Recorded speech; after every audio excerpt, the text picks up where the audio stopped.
Hello મિત્રો, કેમ છે બધાને? જય શ્રી કૃષ્ણ. હેલો બધા, જો સસોની રીતે કામ કરે છે. અહીંયા મારા હસબન્ડ બેઠા છે. અહીંયા બા માંડવી ફોલે છે. ઓલા પણ મારા સાસુ લોટ સાળે છે. હાલો આપણે હવન જગ્યાએ જાય. હેલો, કોણ શું કામ કરે છે તેની પાસે આપણે જઈએ. ખાટલી વર્ક કરું છું. ખાટલી વર્કના બ્લાઉઝ, ખાટલી વર્કના તોરણ બધું જ કરું છું. જો તમે આપણે સૌ જગ્યાએ જઈએ. અહીંયા બા માંડવી ફોલે છે. કેટલી રહી બા માંડવી ફોલવાની? હેલો, હું મારા સાસુ પાસે જાઉં છું. એ લોટ સાળે છે તે જો આ લોટ સાળે છે. હેનો લોટ છે મમ્મી? ભાખરીનો. ભાખરીનો? કેટલો રહ્યો સાળવાનો? એટલો જ રહ્યો છે ને? આ સાળણ ને ખાંડમાં નાખી દેવાનું. ખાંડમાં નાખીને ગાય આવી ગયા છે. જો કેમ છે દૂતીબેન? સારા ને એ દૂતીબેન? મને ભરી હાલો, લાવો.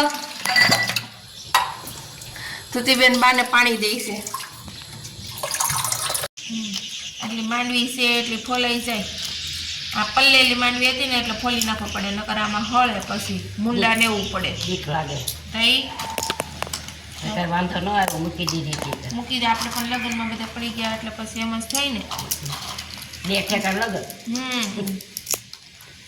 આ માન કેટલી ગ્રેસ બા ફાડા થોડાક વીણવાના છે, થોડાક વીણ્યા. કોઈના એટલી માંડવી ફોલી નાખી બાએ, એટલી રહી છે. વાગડે જો માંડવી ફોલાઈ જ નાખવાની છે ફટાફટ. એટલી બા માંડવી પૂરી થઈ જાય ને પછી માંડવી પાક બનાવી નાખવો છે થોડો. હા, એટલું માંડવી પાક બોલાવી નાખો ને એટલી માંડવી ફોલાઈ છે. વાઘડીએ થાય એ માંડવી છે ને? હા, પપ્પાએ મોકલી. હા, તારા પપ્પાએ મોકલીને પછી લગ્નમાં પડ્યા. હા, એટલે માંડવી પછી પડી રહી. હાલો ફોલી નાખી. તુતીબેન જો માંડવી ફોલવા બેસી ગયા. જો તુતીબેન હોતી તુતી ઓછો દોસ્તો મારશે હો. હા, આ ફાડા થઈ જાય છે બહુ સારું. હા, તો તમારે માંડવી પાક ખાવા થાય કા? બહુ માંડવી પાક ભાવે ને એટલે. હા, બાને બહુ ભાવે છે. બાને ભાવે જ છે ને. ભાઈ ખાઈ ગયો, મારી વાત દેવાય નથી દેતા. હા, પાણીપુરી કરવા તૈયાર થઈ ગયા છીએ અમે. આમ જો બટેકા ને વટાણા ચણા બે બાકી મૂકી દીધા. વટાણા બાકી છે, બટેકા બફાઈ જાય પછી આપણે વટાણા મૂકીનો પણ ધોવાઈ ગયો છે, બધું કમ્પ્લીટ થઈ ગયું છે. મસાલો બધો તૈયાર થઈ ગયો છે. આમાં ફુદીનાનું પાણી બનાવવાનું છે. એમાં ફુદીનાનું પાણી બનાવવાનું છે, તો તેનું બધું મિશ્રણ તૈયાર થઈ ગયું છે. સાજી એટલું બધું ન ભરાય, જો થોડુંક જ ભરું છે આખુંથી. હા, અમુક તો મોઢામાં પાણી આવતું હોય છે. પાણીપુરી નામ પાણી મિક્સર લાય. અમારા મિશ્રણ તૈયાર કરે છે પાણીપુરીનું. પાણીપુરી બનાવવાનો સામાન તૈયાર છે. પાણીપુરી બધાને બહુ જ ભાવતી હોય છે. પાણીપુરીનું નામ ખાઈને બધાને મોઢામાં પાણી આવી જાય છે. અને એમાંય રગડાપુરી, એટલે રગડાપુરીમાં તો બહુ જ મજા આવે. હાલો, જે પાણીપુરી ખાવા આવવું હોય, રગડાપુરી મતલબ 2 ફ્લેવર આજે બનવાની છે પાણીપુરી. જેને ખાવું એ હાલો, મજા આવશે બધાને.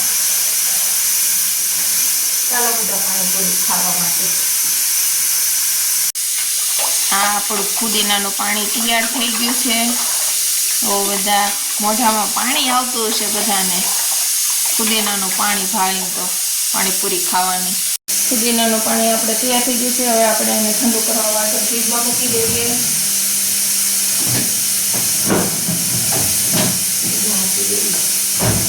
ઠંડુ કરવા આ જલજીરાનું પાણી આપણે બનાવીએ છીએ.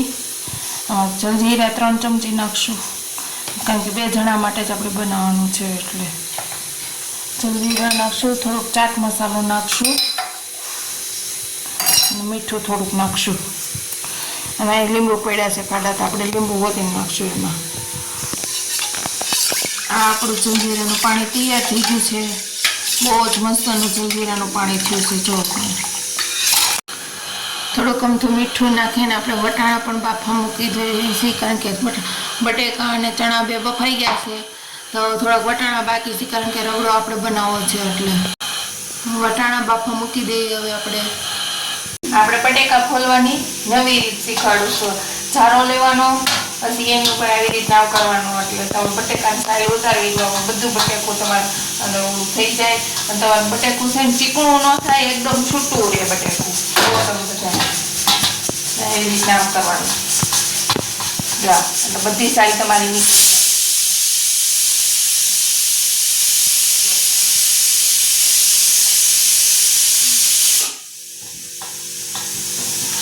ધીમે ધીમે કરો ને એવી રીતે બધું પાછું કટ કરી નાખો. ચણા પણ બફાઈ ગયા છે. તમે જો અહીંયા આંબલીના પાણીનું આંધળું મૂકી દીધું છે મેં. આંબલીનું પાણી પણ તૈયાર થઈ ગયું છે. હાલો આપણો રગડો પણ તૈયાર થઈ ગયો છે, બધું જ કમ્પ્લીટ. તો આ રગડો તૈયાર થવા માંડ્યો છે. હવે આપણો પાણીપુરી બનાવશું. જેને ખાવી હોય એ આવી જાજો. આ રગડો થોડોક છે, થોડોક ઉકળવા દેવો એટલે રગડો આપણો તૈયાર થઈ જાય. હાલો જેને પાણીપુરી ખાવી હોય. ડુંગળી પણ કપાઈ ગઈ છે. જો પાણીપુરી તૈયાર થઈ ગઈ છે. ચાલો બધા ખાવા. હાલો પાણીપુરી ખાવા બધા.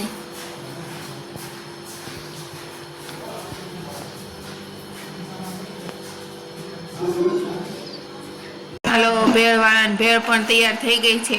હાલો બધા પાણીપુરી ખાવા જોઈએ. પાણીપુરી તૈયાર થઈ ગઈ છે, બધા ખાવા બેસી ગયા છે. તો આ ભેળવાળા ભેળ પણ ખાઈ છે. મારી ડીશ તૈયાર થઈ ગઈ છે. સુતીબેન પાણીપુરી ખાવશો કે પણ જલ્દીરન પાણી પીવો છો? પાણીપુરી.